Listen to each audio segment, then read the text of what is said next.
మేము 9 సంవత్సరాలు 8 సంవత్సరాల నుంచి నీళ్ళు లేక కరెంట్ లేక ఈడే ఉన్నాం.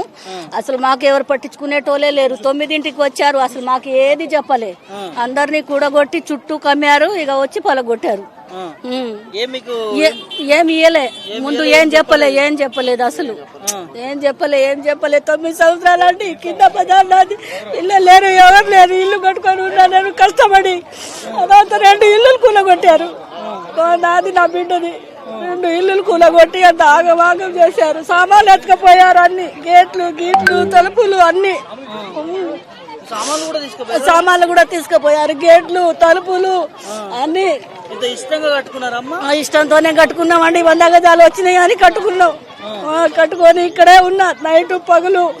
ఇక్కడ ఉన్న వాళ్ళందరు జనాలకి అందరికీ తెలుసు. కింద బజార్, అక్కడ బోర్ బజార్ నా ఇల్లు. ఈ రేవంత్ రెడ్డి ఇట్లా చేసిండు. మాకు ఆయన గెలిచి ఇట్లా ఈ పని చేసిండండి. అసలు ఫ్రీ బస్సు ఎవరు పోతారు? ఫ్రీ బస్సులకు మేము పోతున్నామా? ఫ్రీ బస్సు లేదు, ఏం లేదు. ఇల్లు కొట్టు 100 గజాలు ఉందానే మంచిగా ఇల్లు కట్టుకొని ఉన్నాం. దానికి కూల కొట్టిస్తుంటు 5-6 లక్షలు అయినాయి. 2 ఇల్లులకి 2 రూములు వేసుకున్నాం. 2 ప్లాట్లు అన్ని పెద్దయే కూల కొట్టారు. ఇక మా జిల్లా ఇల్లు కూల కొట్టడానికి ఏముంది?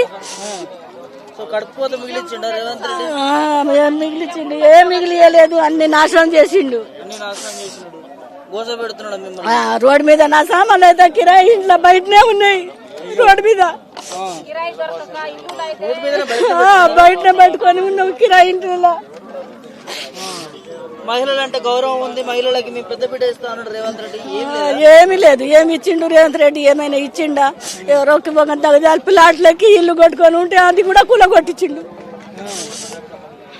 ఏం చెప్తా మరి రేవంత్ రెడ్డికి? ఇక చెప్పేది ఏముంది? ఇక అంతే. రేవంత్ రెడ్డి చేసేది ఏముంది? ఇక్కడ వాళ్ళు కూడా చాలా మోసం చేశారు. మాకు అన్ని డబ్బులు ఖర్చు పెట్టి ఏం కాదు అని చెప్పారు. లాస్ట్ వాళ్ళు వచ్చేదాకా కూడా మాకు ఏం చెప్పలేమని. వాళ్ళు వస్తారు ఇట్లా కూలగొడతారని కూడా చెప్పలే. వాళ్ళు వచ్చేదాకా చుట్టూ పోలీసు వాళ్ళు అన్ని అందరు వచ్చేదాకా కూడా ఇట్లా వస్తున్నారని కూడా చెప్పలేండి.